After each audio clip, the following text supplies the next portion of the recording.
Look, the fact that Roxanne Perez is mid on the mic and has a horrible character, we all have to admit that it's bittersweet to see her reign ending because honestly, it was a generational championship reign. She's had some fantastic matches from the start where she won it from Lyra or Valkyria to all the defenses in between and now losing it to Giulia. Every match felt like a banger, the feuds hit, and she's honestly been great. And sure, her matches carried her reign, but I can't say that I was ever really bored from seeing her or that I was frustrated with her work. So I can't complain, and the fact that this might be the last time we see her is kind of sad because it's gonna feel like a big part of NXT has been lost. But since we're going into a new direction, I fully trust Giulia to hold this women's division down. Now, what we can expect from Giulia's championship reign is pretty much the same as what we got from Roxanne. I don't think you should expect some fantastic character work or some great promos because that's not what Giulia has to offer.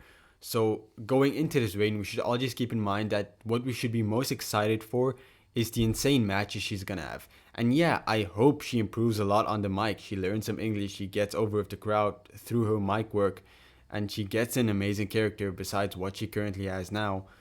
So, we're hoping for that, but I'm excited for all the fantastic matches we're gonna see. I can't say the same for the men's division though. I love Oba Femi, he's my favorite wrestler in the world right now. I keep saying that every time. I'm so happy he has the NXT Championship and he's gonna do some amazing work with it. But god damn man, they really betrayed Trick Williams. His first reign was awful. Like it barely got on his feet before he lost it to Ethan Page. And by the time he regained it, we had that mid feud with Ridge Holland, and then he dropped it to Oba Femi. And that wasn't even a fantastic feud because we just had to throw in Eddie Thorpe in there. I feel very sad for Trick Williams. Now, if he's going to the main roster, I don't care, but I feel like we wasted this year from him. He should have never lost that championship. This summer should have been about Trick Williams holding that championship, having some amazing feuds, because Ethan Page's reign, it felt secondary. I mean, goddamn, Oba Femi's North American Championship reign was a million times more entertaining, had so much better matches, and we had to be stuck with Ethan Page. Hell, you could have just put the belt on Trick Williams and had him feud with Pete Dunne over the championship. That would have been fine. Ethan Page was not it. This was not the year for Trick Williams, unfortunately, especially how hot it started. But yeah, 2025, hopefully Trick Williams can go to the main roster and like seriously make an impact. Imagine he has like a WrestleMania match. That would be so insanely sick. But yeah, if this is the last time we saw Roxanne Perez and Trick Williams, it would be bittersweet, but I do believe they have some bright futures on the main roster. And honestly, I don't see a point in keeping them here. They have nothing more to do. Now, those are the main things that happened on tonight's show, but we did have some other things that I want to cover right now. First of all, what was that Rock promo? The man just went to the ring, talked about nothing, and then complimented the NXT roster. That was a waste of time. At least you could have had us give us a face-off with like Trick Williams or Oba Femi, something like cool.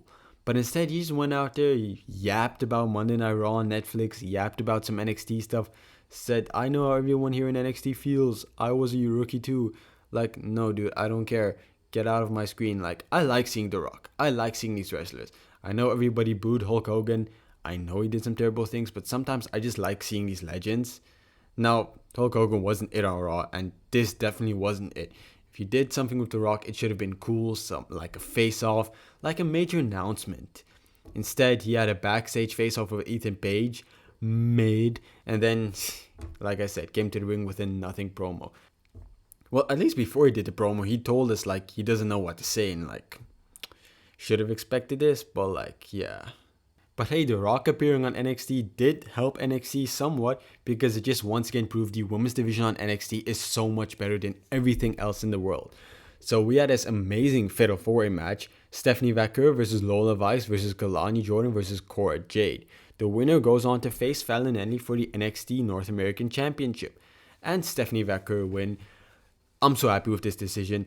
I was so worried that we were now going to start building towards Giulia versus Stephanie Vaquer, and I would love that match, don't get me wrong, but I've said it in my last week's video, I don't feel like we've built a character for either of those women, and I'd rather see Stephanie Vaquer build herself up with the Women's North American Championship, because I don't believe Fallon Henley's gonna have a victory over Stephanie Vaquer. So I think Stephanie Vaquer is going to win the North American Championship. I believe she's going to have a really solid reign, possibly an Oba Femi-like reign just for the women, which I would be totally cool for. But yeah, I'm happy with this. What I don't like is Kalani Jordan once again takes a pinfall. What are we doing with her? She's my favorite women's wrestler in the world right now. Second, Lyra Valkyrie is my first.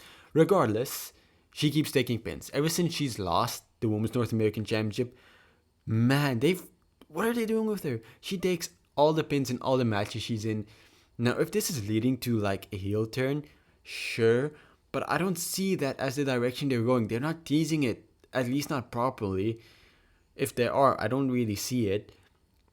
Why? You had Cora Jade right there and Lola Vice. Like, Kalani Jordan to me is a tier above both those women. They're good, but they're not Kalani Jordan. Maybe I'm just blinded by the lights, but I don't think that was a good decision. Overall, glad Stephanie Vaquer won. And since we talked about Fallon Henley, Fatal Influence loses to Chemical X. That's Shotzi Blackheart, Tatum Paxley, and Gigi Dolan. I don't believe that's their official name, but I've seen some places online say that that's their name. Pretty cool name. And Shotzi Blackheart ends up winning it for her team by pinning Fallon Henley. Now this was a solid match, and I really like this new group of Shotzi, Fallon, Shotzi, Gigi, and Tatum, not Fallon. I really like this group. And backstage, Shotzi's like, hey, I pinned Fallon. And Stephanie's like, no, get in line. So next week, we're going to have Shotzi Blackheart versus Stephanie Vaquer. Damn, that could like at least... Okay, what I'm trying to say is Stephanie Vaquer versus Shotzi Blackheart would be such an insane match. And the fact that we're getting it on free TV when it can be built up as a legitimate high-profile women's match, that's insane to me. Now, maybe I'm seeing it wrong. Maybe you don't agree. But that's like an insane match to just have on free TV. I just know these women are going to like blow the roof off the place. And it's going to be a match of the month contender. And now, since we've pretty much covered everything good about the show, let's get into the last part of the show. And the thing I cared the least about, which is Lexis King defeating Charlie Dempsey officially for the NXT Heritage Cup. I don't know what it is. Lexis King has a cool look, and his whole smarmy heel gimmick is supposed to work, but I don't feel it. I don't feel him as a heel. I don't feel this whole storyline. I don't feel him with William Regal, and I just don't feel him with the Heritage Cup. None of it works for me. I don't know what it is about Lexis King, but I just can't buy into him. I don't buy any of his stock. I don't buy anything that he's putting out. At least Charlie Dempsey isn't hurt by this. Hopefully he gets elevated to like either the World Championship status or the North American Championship status. And you can also say he's used to the normal Heritage Cup rules, so this loss doesn't really influence him that much. Regardless, I don't get this with Lexis King. I don't feel any of this, and I don't know how to fix it. If you do, let me know, but like, I don't know. I do think he has potential.